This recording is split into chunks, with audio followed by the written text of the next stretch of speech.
After.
Mics are hot now. I'm hot.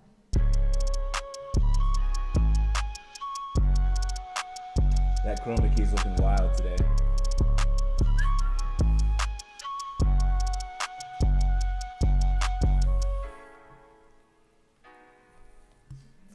You guys can say stuff. Yes. Welcome back The to Raging Cajuns yet are another live. episode of the Who and oh my god, I sound so loud. Welcome back to the Who Invited Will podcast. I'm your host Jay. To my left and your right is Neil. Boys, I'm back. To my right and your left is Will. That's me. All right.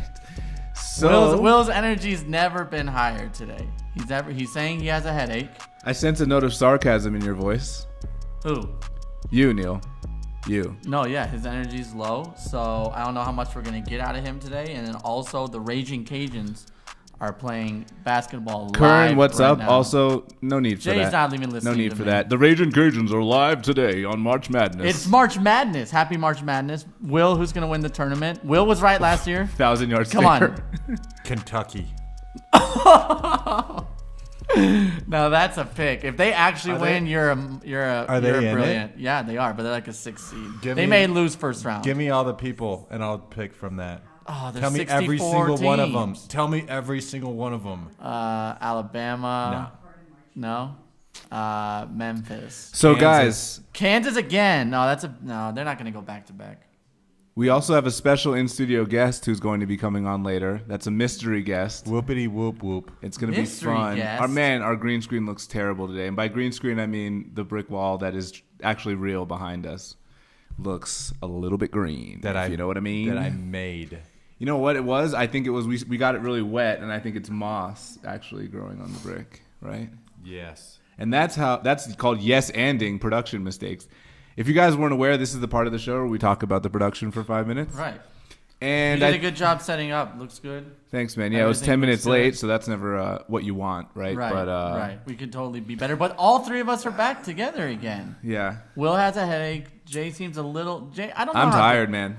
Ooh, I'm tired. Yeah, you had a night last night, right? Indeed. I This did. is your first. Can we talk about? Well, you talked about it last episode, right? About all this stuff. Oh, about leaving my job? Right. I'm officially I'm fun employed, as I've been saying lately. Well, yeah. Now you're just a full-time producer of the show. I've decided to quit my job to become a full-time podcast producer. Yeah. There it is. Yeah. Bravo. And I've also turned down the new job I got. I called them and I said, you know what? My heart's not in it. My real passion is podcasting. That's right. And they said, well, we can't stop a man from going after his passion. And I said, you would never do that. And then Well- they said, all right, well, we're going to hang up now. But also, Podcaster's gonna pod. we got to talk.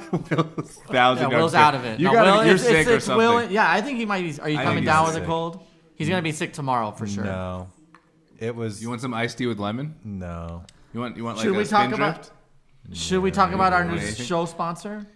Who? Czech Budvar, the greatest Pilsner beer.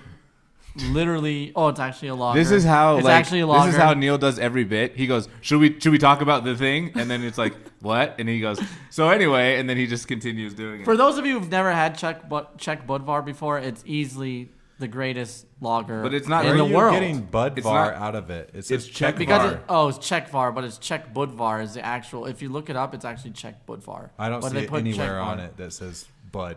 But it's the original. When you look it up, Will. It's the original Budweiser. On the internet, the name is different than on the bottle. Do you know why they 'Cause call it that's Czech how marketing Budvar? works. Do you know why they call it Czech Budvar? Because it's Budweiser. 'Cause This Bud is the Var means original recipe for That's what I Budweiser, said. and I said it's it a already. Czech Budweiser. And then the United States took it, and then they made the American Budweiser that tastes terrible. United And they States messed took up it. the recipe, and then Do you now know it who stinks. makes it? Why were you calling me 26 minutes ago? Because I was seeing if you had The beer. Czech Republic. I have a couple. If you the Czech Republic, the government makes this. Beer. Literally, the government makes Owned it. by the Czech Republic. Oh, I know. I can read.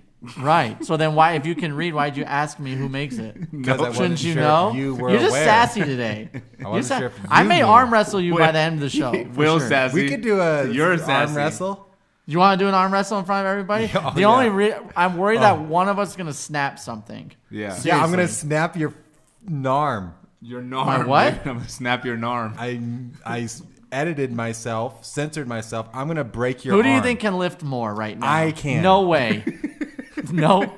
Will No with the way. headache. Will with the headache. Versus No way. Neil on a full night's You sleep. absolutely cannot lift But more than Neil, me. every single time we've tried to do this whole Yo, Austin, physical what's challenge up, dude? What's up, Austin? where we do each other's workout, but every single time, no, we don't ever do it. I can lift Why more don't you than set you it off up? the I set up couch. the basketball one. I Why can't don't you- set up anything. Well, then I guess it's I'm your problem. worthless. It's a you thing, not a me thing, right? Yeah, but I'm Okay. gonna your arm off your shoulder, so That doesn't make sense. you're about to find out. Hey, Mr. It'll Headache. make sense. Mr. Headache.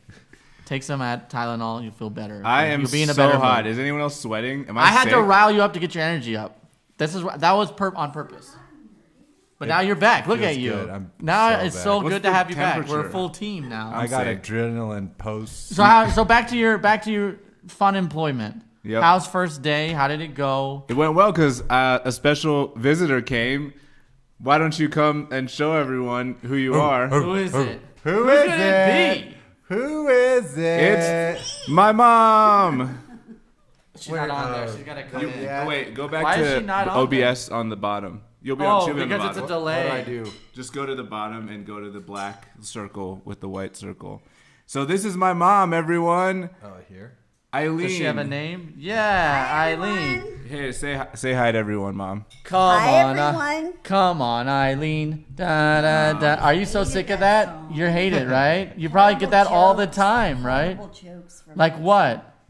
You're talking to the camera though. I have to do this? No, shouldn't have to put that on, but you have to talk in the microphone because no one can hear you. You have to talk in it. Now I can hear you. I Okay. hated that song because everybody might have to made jokes stand. about it. What did they make jokes about? What's the? I don't understand the You don't joke. get Oh, the just say, joke, "Come Neil? on, Eileen." Oh, right. Yeah, that's the joke, Neil. Took you a little while. I didn't expect that. You know, I think of like like there's like dad jokes and stuff. So I was thinking you were coming in hot with like a mom joke, but no, you came in hot with like a. I'll just stand back here. Sick.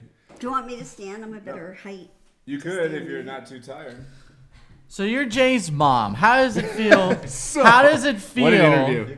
Tell me about being a mom. Just lean into the microphone. What is the thing you love Or you most can about talk being into a it. mom, and what is the most difficult part about being a mom? The thing I love into most about being a mom Yes. is watching a person develop Just right into the microphone. to who. See how he's a producer though? This is what he does all the time. I'll hold Like, it up. I'll hold it up for you. he talks about We'll Jay will talk about not talking about the production of the show, and then he'll talk about the production of the show never said 10 don't do it. times. All right. Well, anyway, 10 times. watching a person develop from I met Jay for the first time when he was 5 months old. Just a little bit closer. Right? No, it's okay. You're good. And to Don't worry about watch- it. To watch him go from 5 months old to now, Right. it's just, Yeah. it's amazing. And what's the most difficult part about being a mom? There's Everything a lot of, else. No, because there's a lot of wonderful things, but there's a lot of ups and downs. And as a single mom, it wasn't really easy. Shouts to the single moms. No doubt. I can only imagine, actually. As far as being a parent, can you talk about... Neil, you can imagine what it's like to be a single mom? What do you think? No, I'm just thinking, like, even just having a dog by yourself is, like, a lot of work. I can't imagine having I think it's probably kid. the same. Actually, people say that having puppies is harder than having babies, Well, to those be honest. people are morons. So I'm just saying, that's actually a People that have statement. never had a baby This is say a that classic- a puppy is No. harder This is than a- having a baby. There's a lot of This is a people that say classic- having a Having a- puppy because you No. can't talk to the baby. You This can't. is a classic Neil take. You by the can't. way. No, it's not. It's absolutely not. That puppies Chat, what are do you more guys think? difficult Should we than put a babies poll because up? babies don't run around and stuff. They're more Should we like put up a poll? crawlers. The and other stuff. thing is women's bodies don't change when they get a puppy. No, they don't. No. No, right. So That's that there is unfortunate. already harder than... So You don't breastfeed your dog, Neil. That's what she's saying. I don't know, Well, man. I've seen what- some what would crazy you- stuff do you on remember Reddit. the woman that breastfed her cat on the airplane? It was fake. It was actually. It was fake? Yeah. So Oh, thank you, Jenny. Jenny says, you did a great job raising Jay, Eileen. Thank you. Thank you, Jenny. That's very sweet. So for those, what advice would you give if somebody wants to have kids? What advice would you give them about before they have a kid? Like, what is something they should be aware of, or that they should know about from what you've learned through raising children? Okay. Austin, But just, I'm gonna- Austin just had a kid like recently. But I'm going to He has answer so many this. dogs. I'm not going to answer this from a mom perspective. No, this is just a parental. I'm going to parental. answer this as a school counselor perspective. Okay. Uh-oh. The only prerequisite for being a parent in this world is the ability to have sex. There's no other prerequisite for being a parent. You get a license to drive a car. You get a license to fish. Yeah. You do all these things. Some We of got us. weights and fish. Some of us. But there's no prerequisite to be a parent. Word. When we adopted Jay, Preach. Jay actually came with 10 pages of instructions. He had an He did. operator's manual. He did. His Wow. foster mother had. I love how Are this you- episode is, let's talk about the most intimate details of Jay's life. But I guess that's everyone's Well, your parents, mom's on right? the show. What did you expect was going to happen? But every detail was there. Like if he cries and he's eaten and his diapers change, he hates when his feet If are he warm. dies, he dies. Oh, Cries, there's like not dies, there's cries. like there's like notes. There was all these notes about Yes, him. yes. Ah. But when you have a newborn baby, I was lost. I mean, you don't know what that child's cry means. You don't know what anything means. And you have to learn to identify this cry means my child's hurt. Like So you Jordan. run real Jordan quick. was a fussy Right. baby, as they said, because she didn't eat. And She scored a 96 out of 100, 100 being the worst at the fussy baby she was clinic. 96, Oh, really? 96 percentile What's the of fussy fussiness. baby clinic? What's that? They don't have it for puppies, I tell you that, Neil. I'm sticking to that take till the end. I don't I care. didn't think she was fussy, but the doctor did. So she did this test, and they sent me to this clinic where they, I guess, sort of desensitize with noise. And like if somebody Just go like, sneezed, "Ah, I'm scared." if somebody sneezed, Jordan would just hysterically cry as a baby. But she also grew out of it, so I think she would have grown out of it. You like That's how I good. switched it to Jordan? I was like, remember Jordan? remember how she hated noises? I That didn't- was sick. I actually didn't know about the noise thing. So until Jay just now. came with the instruction manual. Okay. So keep going. You were telling. So what about that? I'm just saying, What it's is- Well, hard. I You was asked- just, you like, asked what was advice? What advice would you Oh, give to right. parents who don't, or for someone who wants to have kids? Your computer's gonna die, by the way. Oh no, I'll get What? my charger. Hold on. You This is- What advice would you give to someone who wants to have kids? Like, what should they prepare establish a really great support system with other parents. It will help you through everything. It will help you through that night that your kid cried the entire night with a ear infection. You have somebody to commiserate with the next day, They someone can to share a relate. glass of wine with, I someone gotcha. to be there. I'd say the most important thing is to have a good support system, especially if you don't live near a family. for? Oh yeah. As they definitely. say, it takes a village. That's what As they say. That's- They say that. That's what they say. They- So that- do you that's the actually, thing. getting back to the whole license thing, do you think there should actually be an actual test to take to kind of make you qualified to have a kid? No, but what I think they should do is get back into things in school that are real life, like preparations for real life, like financial literacy classes, like what it's like to be on your own and have to pay for everything yourself and try to juggle. This is what goes for an apartment. This is what goes for the food. Kids don't know how to do it. How to do your taxes. And I think even, there's classes, the health class in the high school where I taught had this thing where you had the little babies that stayed with you. Right. And I think things Wait, like that are they amazing. did do that? I was just talking to somebody, and I never did anything like that, where you have the it fake was when baby. I was at Springbrook. They did it. But not at Wooten. No. But they They don't were know like- how you're yeah. taking care of the baby when you're out of class, though. Yes, They do. How do It they know? It records it. It's like a black box on a plane, Neil. Yeah, they so know it everything. It knows how They know long every you reading. left the baby crying. So if you just left that baby crying in the room and you just left it, it knows that you left that baby crying and you didn't attend to it. Do you remember those little Yamaguchi thing? What were they called? Oh, Tamaguchis, those Yes. little egg things you would take care of. Yeah, I remember those. I think What? kids learned how hard it is to be on call for every little whim that somebody wants. And my kids used to say, I got to go to school here, take care of this. No, you know what we learned with the Tamaguchis, and I tried this because somebody, like one of my friends, told me. I don't know how they figured this out. If you inserted, there was like a little. Don't do that. No. You sit down. That happened earlier and it fell. Okay. Yeah. Well, What happened No, with the Tamaguchis? who invited my mom? No. We You used, did. We You used, definitely did. Yeah. No. That's Because it the answer shows to who that question. invited Will. Whoa. All You right. set up these microphones. I know. Wait. Like, why is this one This is not? your- Oh. I remember my first time setting up for a podcast. Really? When was that? Never, because you never set up for the That's podcast. right. No. Can't So the blame Tamaguchi me. thing. Can't blame me. You would basically have. No. There were these Get little your like sick plastic ass. strips, and if you wanted to No, reset the don't. I don't even Tamaguchi, like you right now. oh my god, Sorry.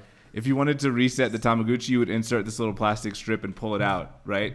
But basically, what they figured out was that like if you did it like 100 times in a row, it would just automatically grow up into the best character. And we tried it, and it worked, and we got like the ultimate. Are you talking about the little video game? Yeah, thing? little Oh, egg. yeah. Those were hot at one point. Those were Yeah. a big deal. Those So were a big were deal. so were pet rocks at one time. Pet rocks. I bought a pet rock. You had a pet rock. So I had a pet rock. what is the point of what is the point of a pet rock? If you don't mind me I asking. feel like you how love was bringing that a up the hot pet thing? rock. Like why what about that? It was a fad.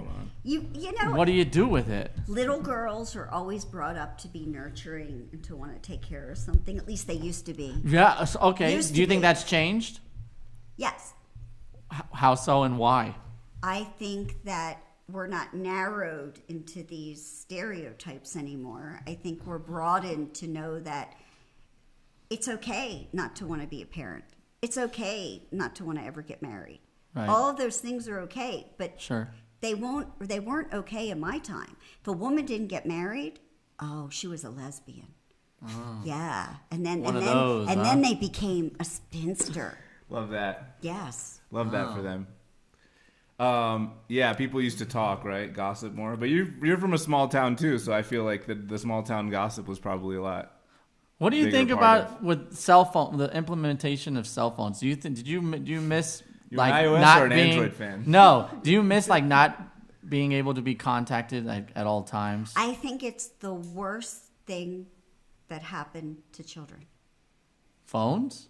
I do. What about human beings Also in the general? bullying, the no, cyberbullying? the social media, to me, It's just not meant for kids. it's not. Why don't maybe they should set an age limit then? Do you know how many problems in school That'll go over. started in social media the day before? How many fights? Oh, I'm sure a lot. How many really cruel things people put on there Yeah. that you never erase? Right. That started with AOL Instant Messenger. I remember yeah. having beef on AOL Instant Messenger with people. Yeah. So I can only imagine with social media and like it What becoming. kind of beef? how- What's it? Do you remember any of it? Yeah, I almost got in a fight with somebody one time. What happened? I've What'd been they in do? one fight. Liar. What did they do? No, I definitely almost got in a fight with them. What happened? They were just talking smack because when I was like in 7th grade, I was an athlete. Like I played basketball and I was I was a good shooter. Oh yeah, and I played tennis. The fans know. I was just a good athlete, but I wasn't strong. I was tiny, dude. Like I was like 85 So nothing's pounds. changed. No, I'll kick your ass right now. We'll see how tiny you think I am. That got my mom. You're talking up to me. Don't forget that, right? Up? Yeah.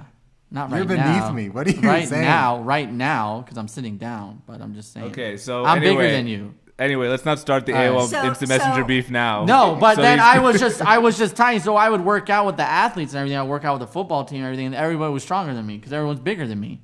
So then people would give me crap about that, and then this one guy just wouldn't shut up about it. So we got into it on AOL Oh, you know because how he had put something like in his profile. You know, like you can look at you can set up like a little page that people can look at, like an info page, and he had put my name in there about something. dude on mine. You I know always how had my- girls in mine. I was always Oh like, yeah. oh. You know how my mom said I was adopted just now and all that? A guy in middle school made a fake AOL that was Jay's real mom because he knew I was adopted. Oh, that's messed up. That was messed up, No, right? I that- never knew no, that. I think did I not tell you that? kids are savage. There's Remember I put that poster on his locker that said he had a small dick? No. That was the same. No, you And I did got- that because he kept taking your planner, and I was giving. No, So no, you had a no, bully. no, no, You no, had no. a bully. Oh yeah, I had a bully. No. How I did did that it because go? no, that He was got that was caught. the guy. He put a sign on this guy's locker that he had a small penis, and he got caught with the masking tape around his wrist. No, not around my wrist. You did? This is your this bully? is Put it a, around your dick. this is a this is a classic. It wouldn't fit. Hey, this is a classic. Mom remembering the selective details of the story. No, that was the kid who did that. He did all this bullying stuff. So I was like, I'll get him back. But instead of on AOL, I'll just like put a real life. No, you went after him. Yeah, you definitely went after him. And, in real life. And then I basically got out of it by like lying to the principal. But then I felt bad, so I went back to the principal the next day and I was like, I lied did to you, it. sir. I lied to you because I was scared. I was scared of the consequences, and now I'm coming clean. And they were like, all right, well, since you told the truth, we're just giving you 2 days of after school suspension. So I had to like go around with the janitor and like clean the toilets. or After whatever school the fuck. detention. Okay. No, after school suspension. What's So- an after school It's, suspension? no, How are you it's, in, it's suspended called after it's school? called in school Oh, suspension. you got in school suspension. So I don't think I was like doing class. Like You got ISS. ISS. Yeah, yeah. got ISS. No, it was after school. You had to clean and sweep a You got room. an in-school Yeah. suspension Or for that? after No school. way. was It had after- to be it was- detention. It might have been detention. Yeah. They didn't really punish me that bad. And So- also, I was like, what did the sign? Because he was like in the office. He pulled me in. He was all, oh, like, the sign, you put it up? And I was like, what did it say? And he was like, I don't think it's not appropriate to read or something. And I was like, damn it, I wanted to. Yeah, there's no way you get a suspension for that. That's crazy discipline if they Okay, do that. but It's over the top. but Plus, wait a I was the second. hero. He was bullying me. I was the Right, I was the but- main character. You know what I mean? But You're the this protagonist. brings up You're an the issue. protagonist. This brings up an issue. So in education, once the kids came in schools that had stopped being in person during the pandemic, Okay. when the kids came back, they talked about trauma-centered practices because a lot of these kids went through some really rough times losing family members, watching people be sick. Parents lost their jobs. They had no income coming in. That makes they sense. were evicted, other things. So a lot of schools, including one that I worked at before I retired, really have loosened up the consequences in the code of conduct. So they're not suspending like they did. Right. It's more restorative justice and Yeah. talking it through. But there should still be consequences because consequences while you're in school are soft consequences. It's a safe place to make mistakes. Right. But if you don't learn those things while you're in school and you don't start stopping those things, Then you think you can get away then with you're now all of a sudden you're over 18 and the consequences are totally different. And I think there's going to be a real problem in a couple Do you years. think schools have basically softened up, and probably these administrators probably are being lazy because then if right, No. they're the ones who have to Not- handle that stuff. Not at all. I don't think anything is laziness. I don't. So then what is it? A fear of the parents? No, I think what it is nobody's ever dealt with something like this before. Like What's that? of schools being shut down for years and for over a year and kids not seeing other kids in person and not seeing their teachers in person. I mean, in our school system, we closed that March We were closed for the rest of that year and the whole next year. The kids, we had like about a quarter of the kids come in April of the following year, like for 2 months before schools let out. So nobody knew how to handle it. And I think actually people are working harder and harder. They just don't have the answers of what to do. But the kids are back in school now, right? Yeah. And they're still not being disciplined for things, right? They're not being disciplined the way they once were. Right. And why is that? And so some people think it's an old school of thought and that there's a new way of doing this. I do believe in restorative justice, but I believe in restorative justice and consequences. Sure. So what I think, if you take the kid out of the class, that now puts them behind in the class and it puts stress on the teacher as well. I don't think you should remove them from class. Like in-school suspensions, I don't think is a great idea. I think like Saturday detentions or after-school stuff where you have to keep them longer at school. And who's coming in on a Saturday when there's I had after Saturday detention. There's not enough staff in the schools it is. They don't even have substitutes. They don't have enough teachers. Right now, in the school system that I left, there are hundreds of openings currently that they have no teachers. No, to fill. school openings is definitely a school. The lack of teachers is absolutely becoming a problem because nobody wants to do it. Nobody wants to do it anymore, and the pay hasn't kept up with inflation, hasn't kept up with the times. So it's even probably worse. They're being paid worse than they were even in the past when they were paid really poorly. I have to say, both my parents are teachers, so I definitely know the. My first job in the school system was in 1997. I made $19,000 a year, but they paid for my master's. They gave me fantastic benefits all the time. Never had to question medical insurance, had my life insurance. I always had my sick leave, always had my leave, no problem. I had a surgery, I ran out of leave. A sick leave bank covered me for 10 months. I never lost a paycheck. So That's nice. Yes, when you The start benefits out, are good. when you start out, the pay is small.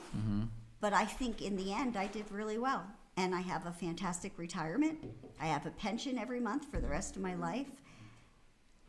And I honestly think educational jobs are some of the best jobs on the planet. They just need to fix some things so they're the best jobs again. Yeah, you're working. You're not working. I don't think teachers work for the school. I think teachers work for the kids. I think that's fair to say. It's a passion. You can't do that you're doing job. it for the Yeah. kids. You're not doing it to make the administration look good or the school look good, right? You're doing it. Yeah. Go ahead. Finish your thoughts. No, Sorry. go ahead. I was say Austin's wife is an art teacher as well in the chat. Just pointing that out. My wife's Thanks a for that. teacher too. What does she teach? Math, Really? algebra, pre-algebra, sophomores. Math teachers are amazing because I look at my own kids and like my daughter, she's a statistician. She fell in love with math because of an amazing stat teacher in high school.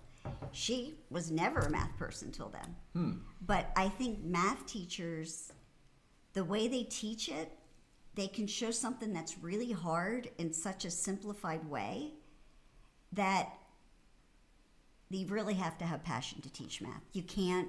Yeah, I had some Do- pretty bad math. I was a math student, and I had bad math teachers, so I like completely hated it. On the flip side, You had the you got stuck in the midst of a curriculum change, that's true. and that's what Yeah, because happened. I switched schools. So that No, was the curriculum change was because they changed the algebra curriculum that year. interesting. So Well, I also missed like half of a year of algebra because I switched schools. So Do you think with this crisis with the lack of teachers in public schools, do you think that schools are now going to become more privatized and more corporate, where they're high and to make the demand higher and raise the stakes of, and then it becomes a for-profit thing where they're now charging. you want to know what I really think is going to How happen? are you gonna fix the problem? Because I don't see a way What out I of it. think is going to happen isn't going to fix the problem. I think it's going to become this big political issue in the next presidential election between one party that wants to be more liberal in the way that they teach kids to support one another and how to treat one another. pronouns and all that stuff. And then you They're gonna have make it a big you cultural have war. another party that has labeled all that as woke and doesn't want it taught. And I think Which party do you honestly, think my mom agrees with? I honestly no. Wait a second. Actually, I'm not really agreeing Oh, with you. yeah, I think sure. it should be somewhere in the middle. I think there should be an openness and a supportedness, and there should be a feeling that anybody who walks in that building is safe and that they should want to be there and feel good about being in that school. Then we should just give the teachers guns. But what about the No, but fundamental? I also don't think that everything in this world is taught to kids by a school. It used to be that things were taught by parents and they were taught by Yeah. religious institutions and they were taught by communities. Coaches. Not everything needs to be academically taught. I mean, You think know, they put too much responsibility on the teachers to like basically parent the kids, teach them everything, and also I think parents have placed the responsibility for parenting kids on the teachers a lot. And I have a really good friend who's a phenomenal principal who's probably not going to be one next year because he says parents are holding the schools accountable for their kids' behavior. And it's the school's fault. But it's not. There's certain things that are environmental. There's certain things historical and situational. But there's also what's happening in a home. And listen, social media. you can have amazing parents and have a child with problems. It's not this direct kidding. this direct reflection on parenting. But if you would hear some of the things that a parent says to a school counselor of what they should be doing, it's you just shake your head at the end. But how do you fix the fundamental problem of the lack of teachers? Because that's what it's going to get to. Is that they're not going to have enough teachers to Pay fill the them more. roles. Pay I think them they're more. going to start I don't doing think it's it. all about salary. No, I think it's about respect. I think they're going to recruit foreigners. I think it's I think they're going to make visas available and do already that. do. I know, but it's going to become heavy. It's going to be more prevalent than no, what it is you know now. what I think they're going to do? What are they going to do? I think they're going to utilize veterans. And this is going to be a way for veterans to have jobs that come Veterans? back. They're What kind of utilizing- veterans? Veterans like military Yes, veterans? they're There's not using- enough Oh, veterans, and that's not a though. good. I hope they don't do that. I honestly think that they're going to take. They were putting National Guard people out there to be substitutes in schools in some areas. Why? with like their full They uniform didn't and have people rifle. to What? be in a school. What? I mean, not What? in my area, but What makes them suitable to do that? Like what qualifications would a the sad ex-military part person is, have? okay, whenever you have an area that you don't have enough people, you start to change the criteria Right. so that more people can be eligible for the jobs. Right. You lower the bar. That's why I think they're gonna go foreign. And Foreigners. I think They're gonna go Far East. I think that's what Neil's saying. You can't do that. You know how like they always Why have people not? teach English Well, they're in doing it America, now. or teach Well, English first in of all, Korea? everybody would need to be an English speaker so they could teach. You'd have to pass like an Classes. ESOL, like English as a second language I test. don't know what the answer is. I just I think that's gonna know be that, the answer. that my friends that are still working in education, who I really respect, they're hurting. No doubt. And I think the system is hurting. I think Where's the our- kids are where's hurting. our audience today? I don't think I haven't sent out links. Do you That's know what? probably why. I swear that if you took a valid We'll watch it poll later. that people were not afraid to answer, I bet you one of the highest areas for marijuana usage in the last 3 years have been teachers, counselors. Really? administrators. You want to I hear do. something about that? Who do you think's included on that? I was at Arvada West High School. Well, that's because of a few people. A few days ago, I was at Arvada West High School around lunchtime, and I was running a dog that I was dog sitting, and I was playing fetch with them. And there was a bunch of kids that came out. It was like right at lunchtime or something. I guess they can come hang out or whatever. I probably saw 20 kids smoking weed from the high school.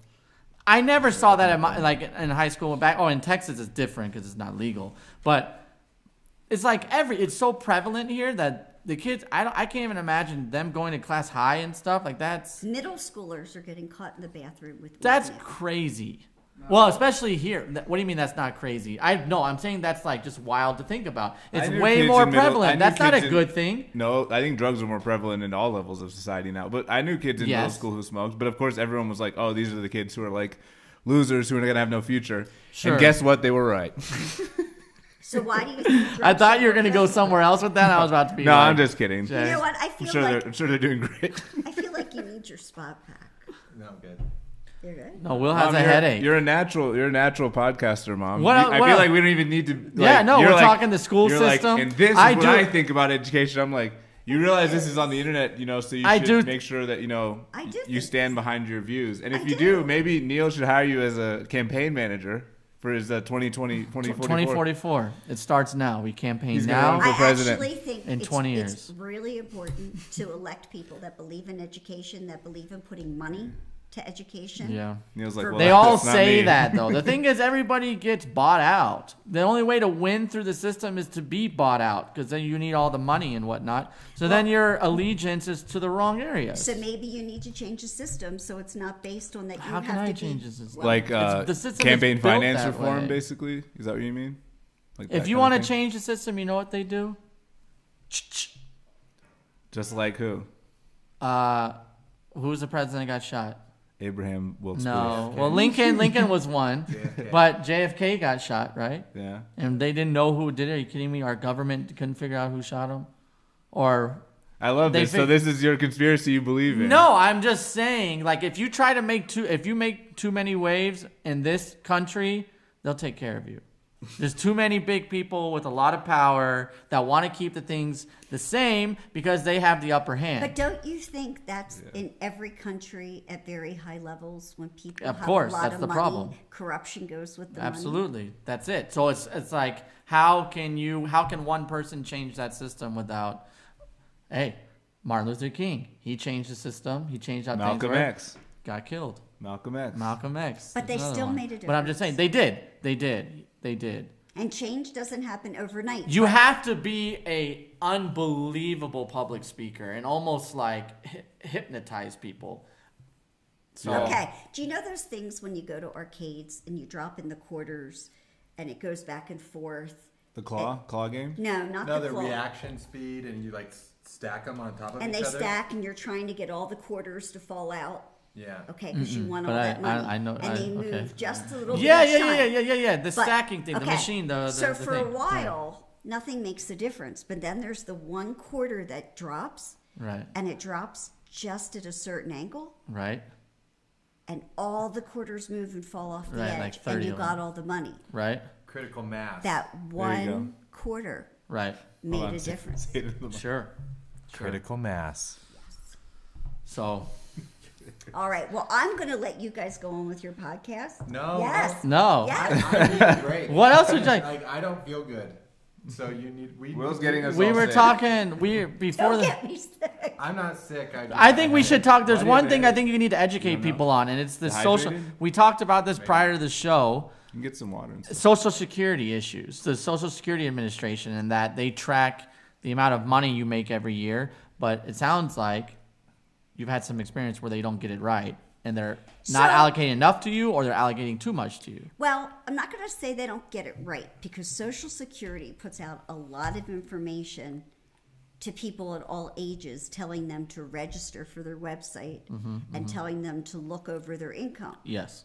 SSA.gov, I think is what it is. But honestly, unless you're going in your 60s and you're ready to get Social Security, you don't think about Social Security, or unless you're disabled. You don't think about it because it's so far away. Sure. But what you need to do is you need to check every year to make sure that the income that they have listed matches the income on your W-2. Absolutely. Because that's what your Social Security is based on. Right. I didn't do that. I didn't know enough to do that. Luckily, I was the beneficiary of a random audit, and they found that they hadn't given me enough credit for 1 year of income. So, They found it themselves found internally, it. and they fessed up to it, huh? and they gave me retroactive to I the think day. it's the law. Wow. It's probably the law. Like But they you can't should- just Well, like they can't I could just see them not- like sweep it. Well, you know, I could see them. I wouldn't have known. I know exactly. See, that's my point. it's Is like- that you wouldn't have known. Yeah. So if you didn't bring it up, they'd be like, "Ah, we'll just keep it for ourselves." I mean, it's but not- I could see them it's hitting not- somebody yeah. if they get allocated too much money. It's to not them. their money though. Like you know what I'm saying. Well, so it's like- So but they why- represent You say the keep money. it for themselves. Like They represent It's just that it the- just stays in the thing. Dude, it's like, a you know what I government. mean? Like, You're, yeah. Are you trying to tell me you trust the government? Is that what you're saying right now? You think trust the they're, government like- to do the right thing? You think they're dipping into Social Security? There's too many eyes on. no, There's too they're many not eyes on that. dipping into it. They But took money money from Social Security years ago. And I feel like you're very like Italian on the podcast. No, You just like no, but social. You know what? We were talking about Social Security while Jay was setting up, and exactly. And me. No wait. And while me. Jay was setting And- up. Listen to and that. Neil. While Jay was setting Neil up. set What up were the these guys camera. doing? And- Talking and about Social Security. what did Will say? And that's why we were late, because Jay didn't set up. What did Will say about Social Security? What did Will say? We're not gonna get it. Wow, negative. So negative. Can you expand on that? Well, I think reasoning? it's true. I think the more and more that we're paying in, I think to a certain extent the system is broken, and especially with all these baby boomers retiring and drawing from it, we're already like in so much debt. I just don't see in the future, or that's at least what my parents have been telling me. Like, don't be planning on Social Security. No, you should be have your 401k or saving on your own, because probably it's not going to be there by the time it's our turn to pull out of it. Are they raising the amount of contributions to Social Security? Have you noticed that? I have no idea. No, he said that though, but Will said like, oh, because the rates are going higher, we're contributing more. Well, no, Well, I'm getting paid more. There's more people that More need people pulling to be from it. paid out Yeah. because our But our are they raising the amount? No, our population's aging, so it's not like mathematically the numbers, the curve of like demand is greater than supply. It's not an But- issue of like a volume thing. Isn't the population it like is now going down for the first time like ever? I mean It's slowing down, isn't the it? U.S. has I'm pretty always sure been it is. at or around the replacement rate, which I think is like, at least when I was younger, it was like 2.1 person child per family is like the replacement rate. So like at a certain point, I think it was always inevitable that the birth rate would go down, but like the net inflow of immigration keeps the amount immigration's of the probably workforce. higher. Yeah. Right. And that's But I also think- one argument for increasing it even more is that as the birth rate declines, you need like young people who want to work and Well, do why the is the jobs. birth rate declining? Well, Why do you think? Probably People finances. are getting also finances. Yeah. More You developed are you saying societies- it's more expensive to raise a child now than? Yeah. More I'm developed. not saying yeah. I'm saying comparatively. Obviously, it's more because the amount of the dollar goes up more and more. No, comparatively, but I I'm think saying it's like more. relative to everything. Relative. Just think about Not just the amount, education. relative. Think about all the stuff that you're having to buy, like Back to school. school. Do you know how expensive back to school shopping is for Yeah. kids? well, and What's not always only been notebooks and what? How? What? I used shoes, to everything spend else. yeah. $300-400 every September, and the worst thing was when I as a 10-month employee, Mm-hmm. there were like 2 weeks you didn't get paid there before school started, and so you'd be running out and buying all this, and talk about college money and everything else. It's The expensive. price of college college has is- ballooned up too. But oh man, what was I going to say? Who knows? I think it's a good segue though to a topic I wanted to bring up, What's and that? kind of curious. Well, you were talking about planning, and this is because of your suggestion, Mom. You were saying I should talk to a financial planner,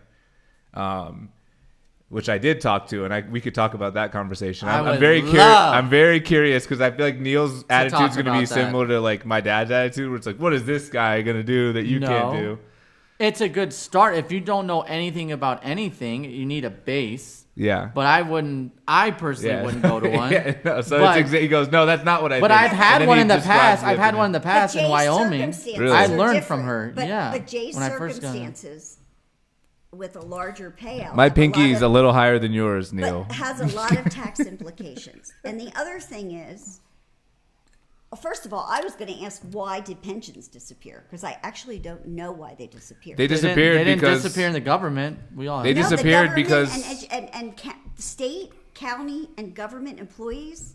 they disappeared because of Real quick, companies. real how quick. like financial companies, like basically like. I mean, I think this has happened in a lot of cases where pensions were supposed to be one thing, and then when it got around to pay those people, the companies were sold or they were bought by. Neil's watching. Neil's taking. I'm listening, Neil's too. picking over there. Yeah, but these financial companies basically sold off pensions, or there was a lot of like promises that were made, and eventually, I think companies realized that. Number one, people are moving around jobs a lot more, so they're not staying in one place, so they're not really getting the benefits of that. Number two, like I don't think companies want to offer that to employees, and they figured out that employees would still work anyway, so they just kind of got rid of them. Like, Maybe I think they're moving really around a lot 'cause expensive, there's no too. pensions. what? Maybe they're moving around a lot because there's nothing to keep Right, them now at there's one place like they're used to. And that's what 401k I think came about because of that, right? But then it's the 401k is kind of broken, or from what I've heard is like they've kind of proved that it doesn't actually. It's not as good as a pension would be, and Right. kind of Oh, wait, yeah. employees are kind of getting shafted by having a 401k. Yeah. I agree. And so I don't know what the answer is, but yeah, I read something about that like, yeah, 401k isn't necessarily the answer at all. Like as a Current- substitute for a pension. Curran just verified his 2022 income on the Social Security Administration site. Thanks, Eileen. Was it correct? Yeah, that's a question. Was it it correct? Curran's had some good comments. I wish somebody had told me to do that. Yeah, I think you haven't. This is news to me as well, so I'm glad I'm glad we're having this conversation. Whose burger is that? You want one? I definitely want like a bite of that. Yeah. Can I You eat want it? some, Will? Whose No? is that? Is it somebody's? It's mine. There's some cheese on it though. You can pick That's it off. fine. Though. No, I'll go. I don't want to eat on the show. I'll just. Yeah. Will can take over. We're just all musical chairs now. So yeah, I definitely want to talk about the financial planner stuff when Neil's back. But like basically, Don't worry, I'm better than Neil. but yeah, like About what? What is Neil gonna? What would you think that Neil he is was gonna. Neil say? is basically, I would call probably he's like an amateur financial planner Why? because he just so much like with his, he has life insurance. He has like No, I will give you advice. Neil just said no. We'll give you advice. I want to hear it. Well, I mean, ultimately, like I went to the financial planner because I don't know how really to invest, and I have enough money now where it's like if it's just sitting around and it's not making any money, Yeah.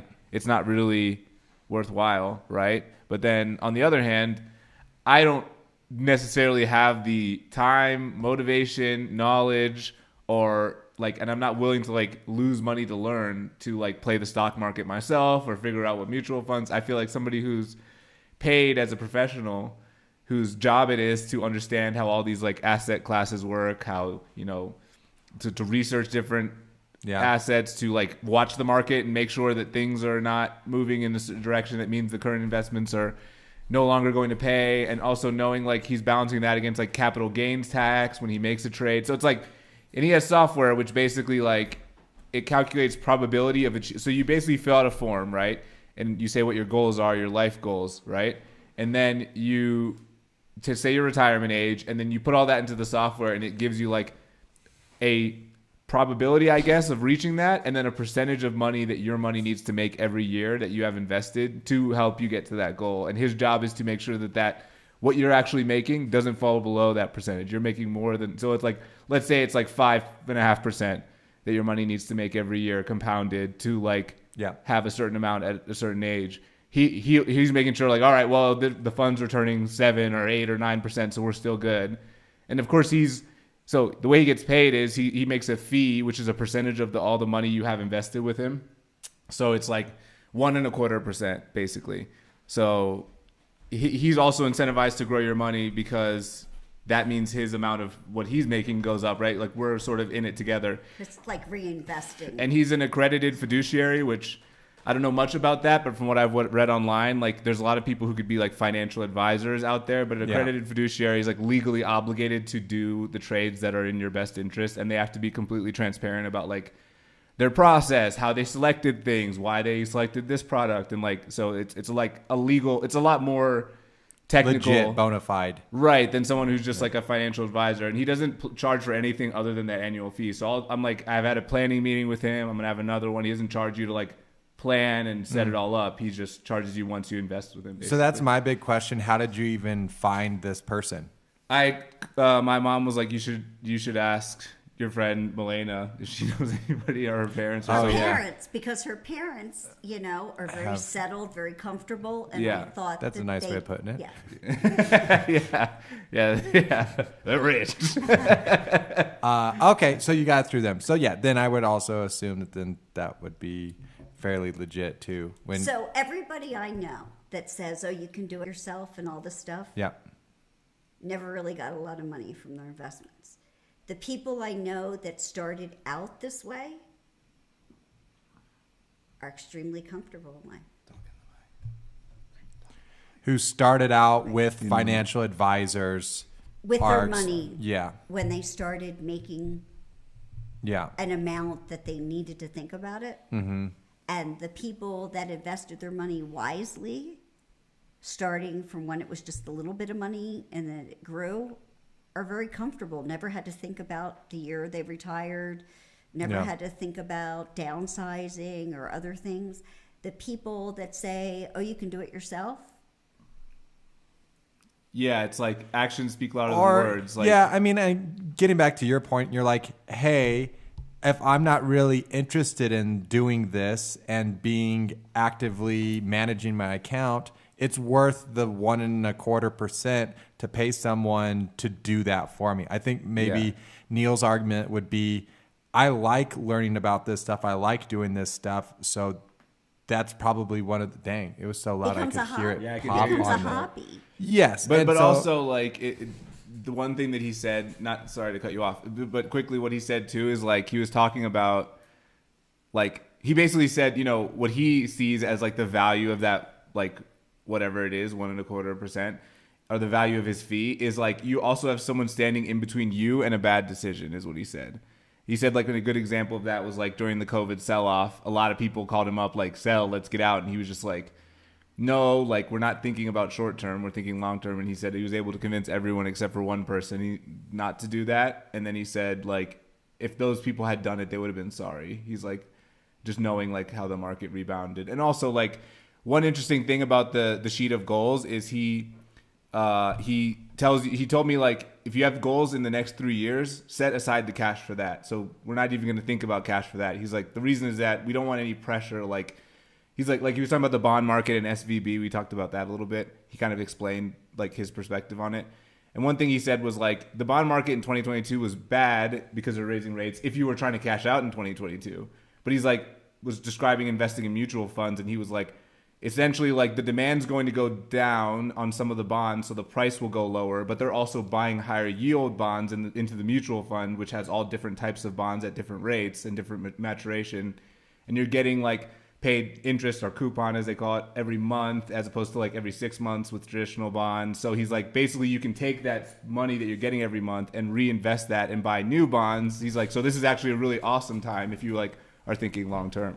So I don't know. I thought it was interesting talking to him because like he has, you know, clearly he just has so much knowledge and he does this all day. So it's like I told him I appreciate like the education part of it. Like even if someone's doing this for me, I don't want to be, you know. Here, Jay. Oh, okay, sure. So you did- good on the Oh, headphones? no, I don't think Did you he should talk have- about tax havens for you? Oh my 'Cause god, that's this gonna is be, loud. Did he talk about tax havens? You can for turn you? the volume down in the middle. And how that you can reduce your taxable income, because that's the most important thing that you're going to need to do.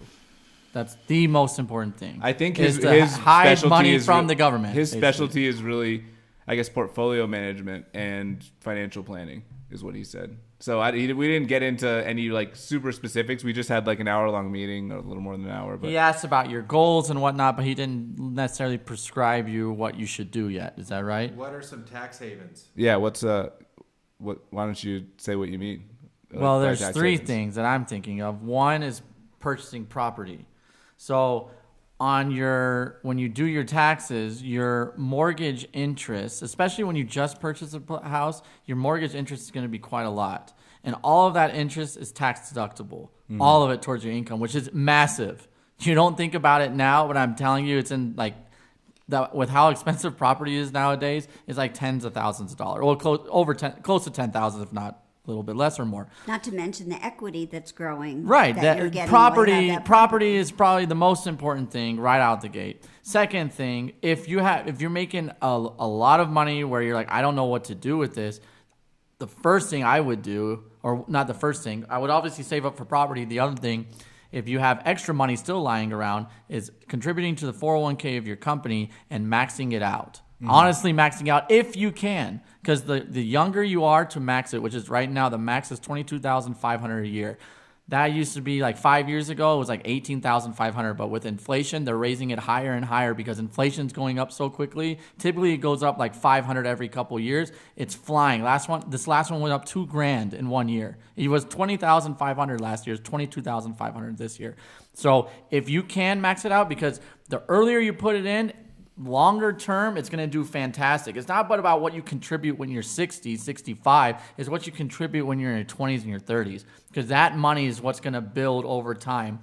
And you want to put it into, you're not doing individual stocks. Your 401k should be invested. Like most companies have a plan. It's all ETFs. Well, I guess I would call it an ETF. It's just like it's in a fund. It's what I would call it. Small cap, you know. But you need to Does your to company research. match it? Don't a lot of companies. Yeah, match most it? companies, like the government, I think is 6%, which is pretty good. I think the average, I wouldn't say average, but if somebody matches, is probably between 4 and like 7%. I've heard some places do like 10, which is wild.